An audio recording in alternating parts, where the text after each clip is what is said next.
तो चलिए, अब क्लास 10th का जो चैप्टर आपका ट्रिग्नोमेट्री का चल रहा था उसके आगे की बात करते हैं। एनसीईआरटी बुक्स के अंदर कुछ क्वेश्चंस हैं, उनको हम स्टार्ट करते हैं। तो पहले एग्जाम्पल 1 ही देख लेते हैं। अभी तक हमने जो एग्जाम्पल आपको कराए हैं उन्हीं से ये क्वेश्चन हो जाएगा। तो चलिए स्टार्ट करते हैं फटाफट। एग्जाम्पल 1 में क्वेश्चन दिया हुआ है, गिवन है उसमें 10a equals to 4/3, find other trigonometry ratios of angle a। Find other trigonometry ratio of angle A। Correct.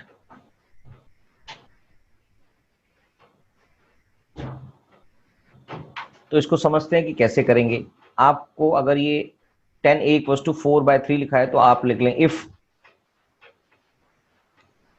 इसको ऐसे कर लेते हैं। इसका मतलब आपके पास एक राइट एंगल ट्राइंगल है,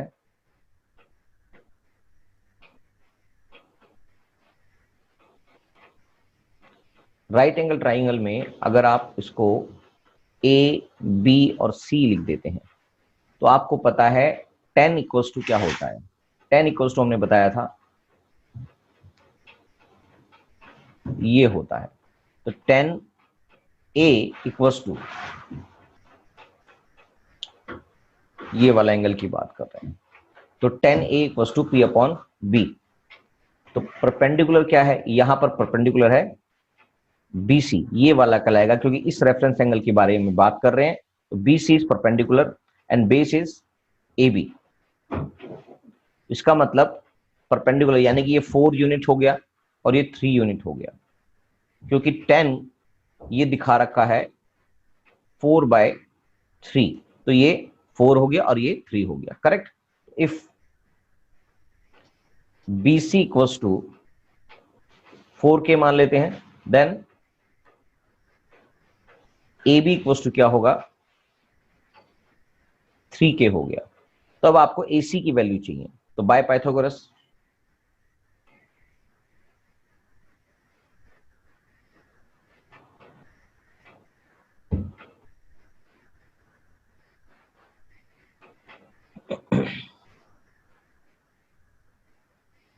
AB square equals to AC, sorry,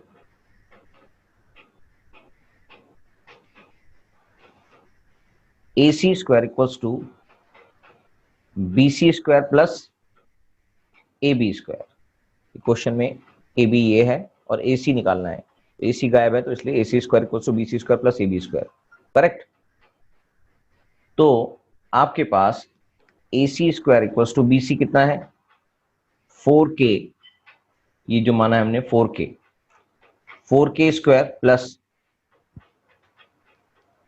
3K square, इसका मतलब 16K square plus 9K square, that is 25K square. Correct.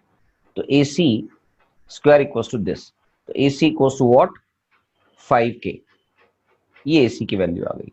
इसका मतलब हम इसको 5K मान लेते हैं। अब आपके पास अदर ट्रिग्नोमेट्री रेशियोज निकालनी है। अदर ट्रिग्नोमेट्री रेशियोज के लिए आपको पता है, फटाफट से कर देते हैं। Sign A cos A, tan A question में दे ही रखा है। उसके बाद इसका इनवर्स होता है कोसाइन ए सेक ए, इसको कोसेक, ये कोसेक ए है, ये सेक ए है और ये कॉट ए है।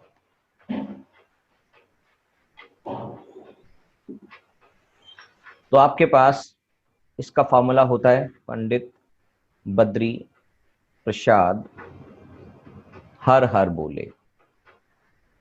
ये सिंपल सा आपके पास हमेशा याद रहना चाहिए। तो यहां पर परपेंडिकुलर बेस और ये फिर परपेंडिकुलर है और हर हर बोले, और फाइनली इसके अंदर क्या आएगा, ये आएगा।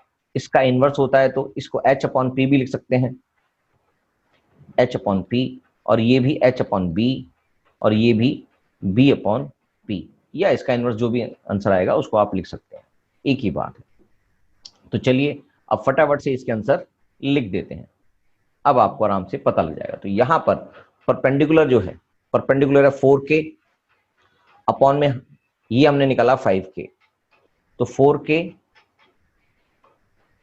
अपॉन में 5k, नीचे भी 5k, जहां जहां परपेंडिकुलर लिखा है हम उसको लिख देते हैं 4k, और जहां h लिखा है वो लिख देते हैं, जिससे आपको याद रहेगा फटाफट। ये भी 5k है और ये भी 5k है, और परपेंडिकुलर आपके पास 4k है, परपेंडिकुलर आपके पास 4k है। चलिए अब बेस रह गया है, बेस देख लेते हैं क्या है। बेस है 3k, तो आपके पास बेस है 3k, 3k, ये हो गया, ये हो गया, ये हो गया 3k, ये हो गया 3k, करेक्ट। तो यहां पर इसकी वैल्यू आ गई 4/5, ये आ गया 3/5, ये आ गया 4/3, ये आ गया 5/4, ये आ गया 5/3, और ये आ गया 3/4। कोई डाउट नहीं सर, क्लियर हो गया है, आराम से हो गया क्वेश्चन, तो इसमें कोई दिक्कत वाली बात नहीं है, करेक्ट। तो बस पहला क्वेश्चन कंप्लीट। दूसरा क्वेश्चन अभी आपको समझ नहीं आएगा, क्योंकि अभी एक और चैप्टर कराना बाकी है सिमिलरिटीज वाला, उसमें थोड़ा सा यूज होता है, तो आप इसको छोड़ देंगे, अभी बाद में इस एग्जाम्पल को देखेंगे। अब एग्जाम्पल नंबर 3 की बात करते हैं, एनसीईआरटी क्वेश्चन का एग्जाम्पल नंबर 3 की बात करते हैं। अभी हमने एग्जाम्पल नंबर 1 पढ़ा था एनसीईआरटी बुक का, अब एग्जाम्पल नंबर 3 की बात करेंगे। तो क्वेश्चन में गिवन है triangle A C B right angle at C. Question ने बोला एक राइट एंगल ट्राइंगल है और वो राइट एंगल एट सी है, यानी कि ये सी है, तो ये ए मान लेते हैं और ये बी मान लेते हैं, राइट एंगल एट सी है, where AB equals to 29 units, AB is 29 units, BC is 21 units, and angle ABC, ABC is theta. इसका नाम थीटा क्वेश्चन में गिवन है। डेटरमाइन, आपको निकालना है, you have to find cos square theta plus sine square theta की value, और दूसरा क्वेश्चन है cos square theta plus sine square theta की वैल्यू। तो बस आपको अभी तक जितना सिखाया गया है उसी के बेसिस पर आप निकालेंगे। ये प्लस नहीं है, यहां पर माइनस है, प्लस का क्वेश्चन ऊपर है और माइनस का क्वेश्चन नीचे है, करेक्ट। तो आपको पता है यहां पर एक साइड की वैल्यू नहीं गिवन है, तो एक साइड की जो वैल्यू है वो आप निकालेंगे थ्रू पाइथागोरस थ्योरम। तो बाय पाइथागोरस क्या लिखेंगे जी, A B square equals to B C square plus A C square, B C square हो गया 21 स्क्वायर प्लस ए बी हो गया, ए सी हो गया मालूम नहीं, और ए बी क्वेश्चन में गिवन है 29 स्क्वायर। इसका मतलब A C square equals to 29 square minus 21 square. कोई डाउट? बिल्कुल क्लियर है? हाँ सर बिल्कुल क्लियर है। तो बस इसको निकाल देते हैं। 29 स्क्वायर का मतलब आपको पता होना चाहिए कितना होता है।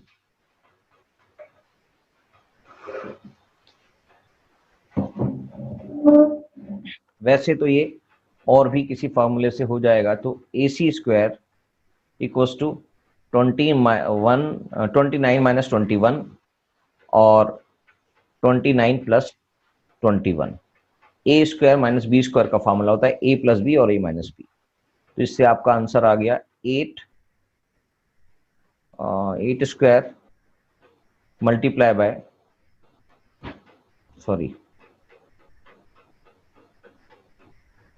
8 मल्टीप्लाई बाय ये हो गया 50,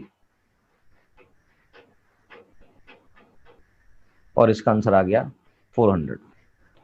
क्या बात समझ में आ रही है? तो इसका मतलब AC स्क्वायर इक्वल टू 400, तो AC equal to root of 400 that is 20। तो ये 20 यूनिट्स इसका आंसर आ गया। किसका?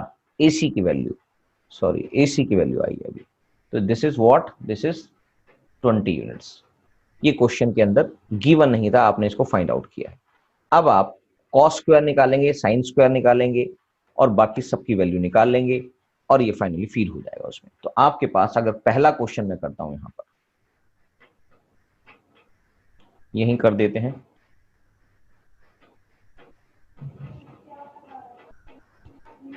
पहला क्वेश्चन है आपके पास cos square theta plus sine square theta, इसकी वैल्यू निकालनी है। तो आपके पास कॉस जो होता है वो होता है दिस, इसका मतलब इसका स्क्वायर करना है, प्लस साइन होता है आपके पास दिस, इसका स्क्वायर करना है, इसकी वैल्यू निकालनी है। तो आपके पास कॉस की वैल्यू है, जो बेस है आपके पास, बेस है थीटा है, तो BC अपॉन में हाइपोटेन्यूज है आपके पास AB, इसका स्क्वायर प्लस परपेंडिकुलर है आपके लिए AC अपॉन में AB, इसका स्क्वायर, राइट।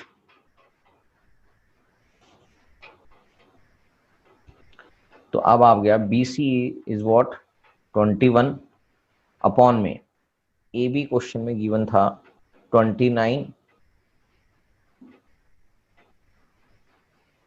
इसका whole square plus AC question में आपने निकाला था that is 20 by AB is what 29, इसका होल स्क्वायर। इसका मतलब इसको आप निकालेंगे, सॉल्व करेंगे तो आंसर आपका आ जाएगा।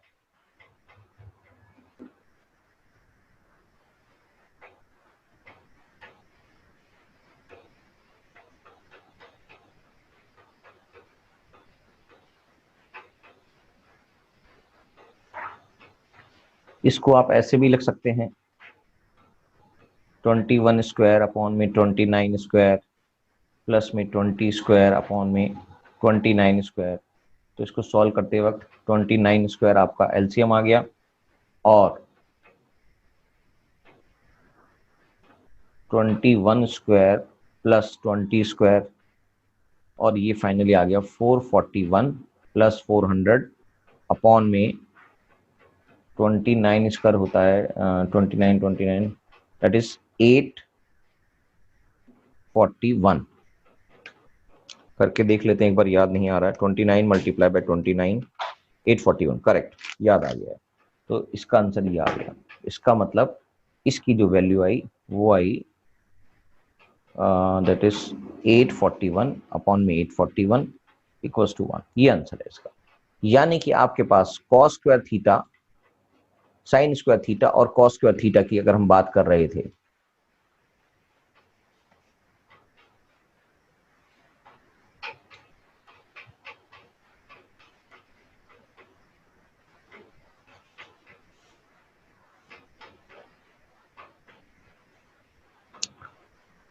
कॉस स्क्वायर थीटा और साइन स्क्वायर थीटा की जो बात कर रहे थे उसका आंसर आ गया 1।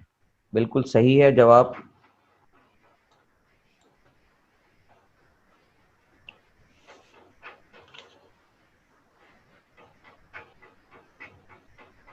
अब आपके पास दूसरा क्वेश्चन है cos square theta minus sign square theta की बात करेंगे। तो यहां पर निकाल देते हैं दूसरा question. Cos square theta minus sign square theta, इसकी वैल्यू निकालने के लिए आपको पता ही है, ये अभी अभी आपने निकाला है कॉस स्क्वायर थीटा, ये रखा है आपने इसका। तो ये 21 by 29 whole square minus 20 by 29 whole square, इसको खोल के लिख देते हैं 21 स्क्वायर अपॉन में 29 स्क्वायर माइनस में 20 स्क्वायर अपॉन में 29 स्क्वायर। 29 स्क्वायर एलसीएम आ गया 21 स्क्वायर माइनस 20 स्क्वायर, जो फाइनली सॉल्व होके आएगा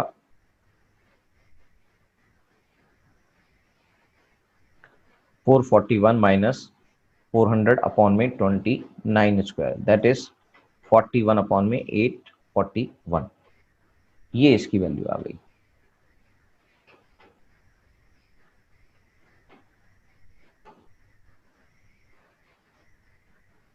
ये इसका आंसर क्लियर, ठीक है बिल्कुल। तो आपके पास पहले का आंसर जो आया था दैट इज 1, पहले क्वेश्चन का आंसर, और दूसरे क्वेश्चन का आंसर आया माइनस वाली फिगर था, cos square minus sine square वाले का। करेक्ट। आपके दो क्वेश्चंस बहुत अच्छे से हो जाने चाहिए। जितने प्रैक्टिकल क्वेश्चंस की इंपॉर्टेंस होती है अनसॉल्व की, उतनी ही इंपॉर्टेंस आपके सॉल्व क्वेश्चंस की भी होती है। तो उसको भी, एग्जाम्पल्स को भी करना बहुत जरूरी है। एनसीईआरटी के जितने एग्जाम्पल हैं वो बहुत मोस्ट इंपॉर्टेंट है, आप उन सारे क्वेश्चंस को जरूर करा करें। एग्जाम्पल नंबर 4 की बात करें, जो क्वेश्चन में गिवन है, in right angle triangle ABC, right angle at B, question में दे रखा है एक राइट एंगल ट्राइंगल है और वो राइट एंगल एट बी है, यानी कि यहां पर बी है। If tan a equals to 1, यानी कि इसको आप, मर्जी है आपकी, अगर यहां पर बी है तो आपकी मर्जी है इसको कहां पर आपने रखना है, ए बी सी बाकी सब चीजें। तो आप ए ऊपर रख लेते हैं और सी नीचे रख लेते हैं। और क्वेश्चन में बोला है, क्वेश्चन ने बोला है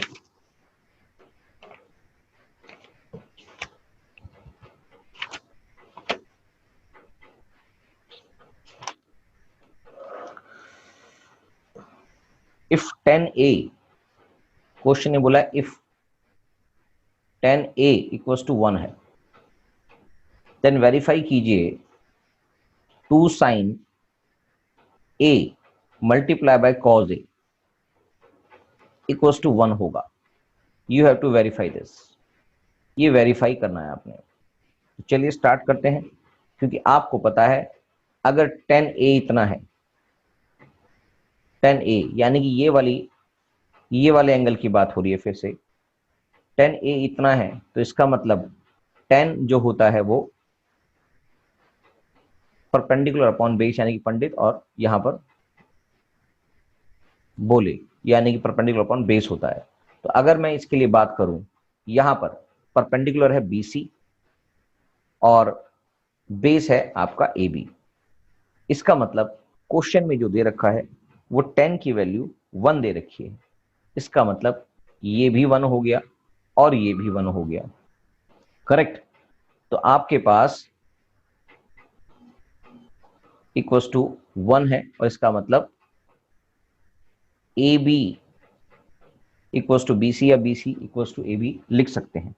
क्या मेरी बात समझ में आ गई?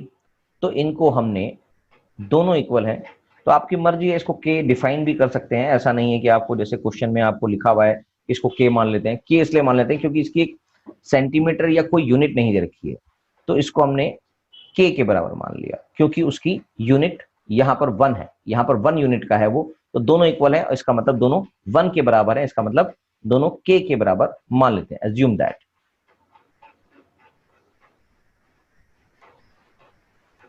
क्या मेरी बात समझ में आ गई? चलिए, फिर आपके पास हर बारी आपको अगर ट्रिग्नोमेट्री रेशियो सॉल्व करनी होती हैं, तो फाइनली आपको तीनों साइड्स पता होनी चाहिए। तो यहां पर ए सी बाय पाइथागोरस,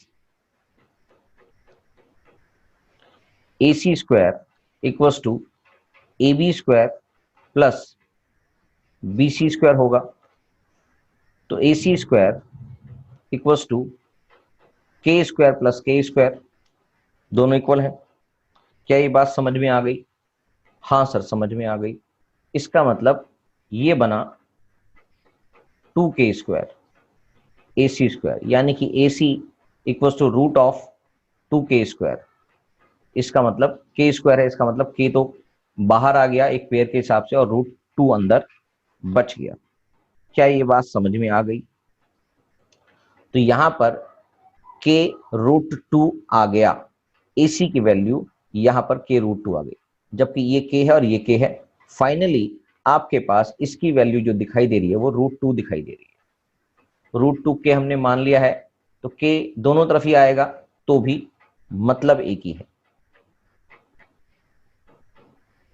अब आपको निकालना है क्वेश्चन में 2 sin a, तो लिखना है जी 2 sin a multiply by cos a किसके बराबर होगा?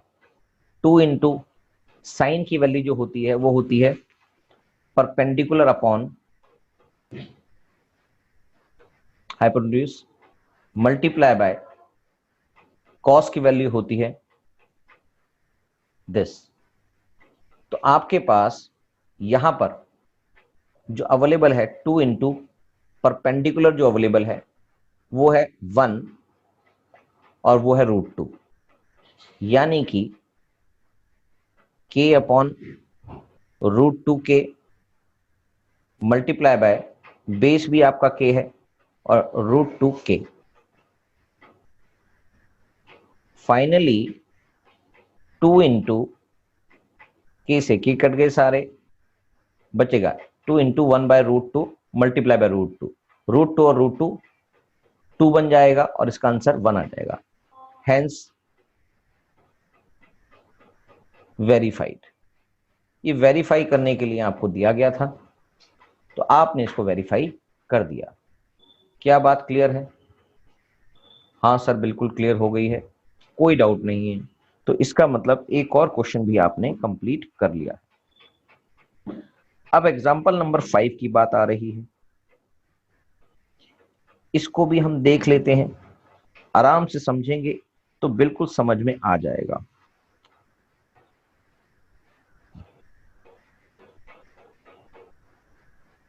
एग्जाम्पल नंबर 5 की वैल्यू देख लेते हैं कैसे निकलेगी। लिखा है जी इन ट्रायंगल OPQ, एक राइट एंगल ट्रायंगल है,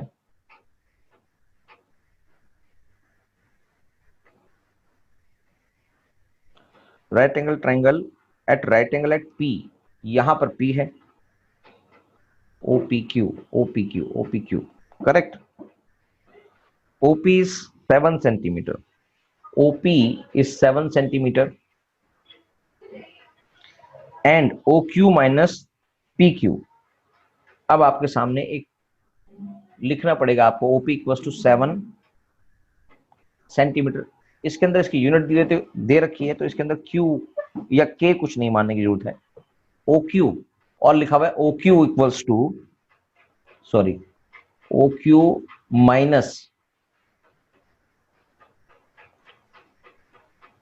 OQ minus PQ, OQ minus PQ equals to 1। Question में गिवन है 1 centimetre. Determine the value of sine Q, आपने sine Q and cos Q की वैल्यू निकालनी है, यानी कि आपका फिर एंगल जो रेफरेंस एंगल है वो ये है। क्या ये बात समझ में आ रही है? अब आपको जो जो क्वेश्चन में दे रखा है OQ माइनस PQ की वैल्यू दे रखी है, तो इसको इस तरह से सॉल्व करना है कि आपको समझ में आएगा। अब आपके पास OQ माइनस PQ तो दे रखा है, तो इसी के बेसिस पर हम सॉल्यूशन स्टार्ट करते हैं। OQ minus PQ equals to 1 है, तो OQ की वैल्यू निकाल सकते हैं इससे हम, OQ equals to 1 plus PQ। तो यहां पर इसको लिख सकते हैं 1 प्लस PQ। OQ की वैल्यू आ चुकी है। क्या बात समझ में आ गई? तो अब आपके पास PQ की वैल्यू निकालनी बाकी है, तो PQ की वैल्यू निकाल देते हैं। तो PQ square equals to OQ square minus PO square. ये पाइथागोरस थ्योरम से आपको समझ में आता होगा कि अगर हम हाइपोटेन्यूज स्क्वायर निकालते हैं तो ये प्लस ये दोनों होते हैं, मगर आपको कोई भी इनमें से दो साइड्स में से गायब होती है तो ये निकालना है, तो हाइपोटेन्यूज में से वो साइड माइनस की जाती है, तो हमने इसको लिख दिया है ऐसा। तो आपके सामने PQ क्वेश्चन में निकालना है, तो PQ square equals to OQ square की वैल्यू हमने निकाल ली थी 1 प्लस PQ, ये ओ क्यू की वैल्यू थी, इसको स्क्वायर कर देते हैं माइनस, और पीओ क्वेश्चन में दे रखा है 7 स्क्वायर। क्या बात समझ में आ गई? पीओ दिख रखा है 7, तो वो उसको करने से 7 स्क्वायर आ जाएगा। अब हम इसको निकालेंगे।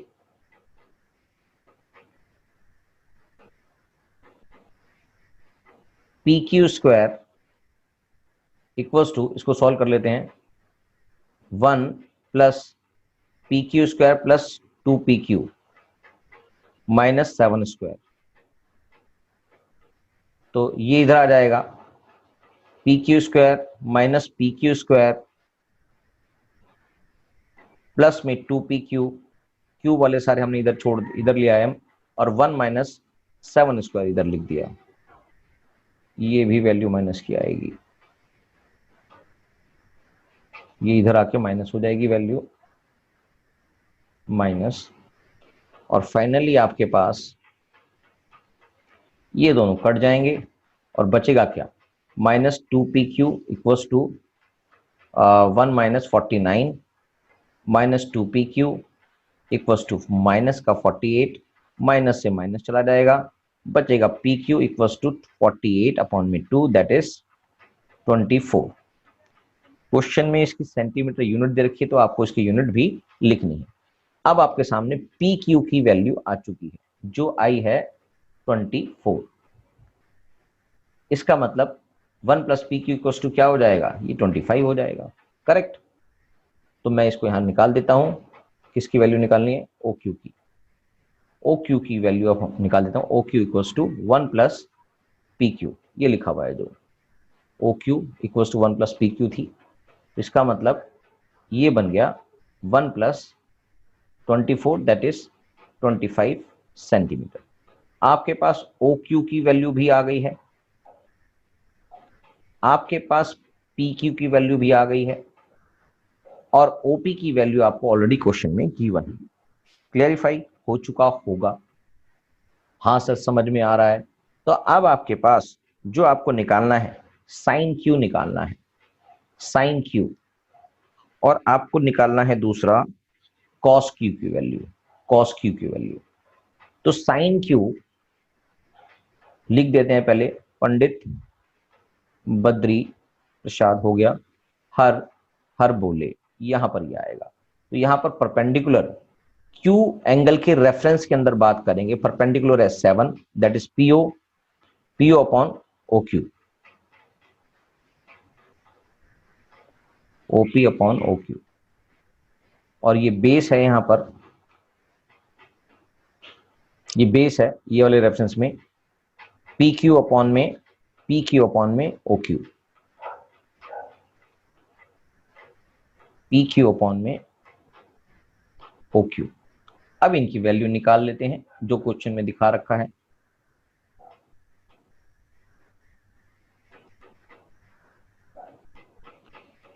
इनकी वैल्यू, ओपी की वैल्यू और पी क्यू की वैल्यू, ओपी की वैल्यू आपने निकाली है, ओ क्यू की वैल्यू, ओ क्यू की वैल्यू है 24 और 25, 7 और 25, 24 अपॉन में 25, और ये आ गया 7 अपॉन में 25। ये बात अब आपको क्लियर हो चुकी होगी कि मैंने इसको कैसे निकाला है। तो साइन क्यू की वैल्यू आ गई 24, ओपी जो था वो क्या आया, OP OP OP OP perpendicular, OP OP OP 7, sorry, ये साइन की वैल्यू है। साइन क्यू की वैल्यू हो गई, यहां पर लिख दिया, ये वाली चीज मैंने यहां पर लिख दिया ओपी, और ये वाली चीज यहां लिख दिया। इसको हटा के दोबारा ही लिख देते हैं, फायदा नहीं।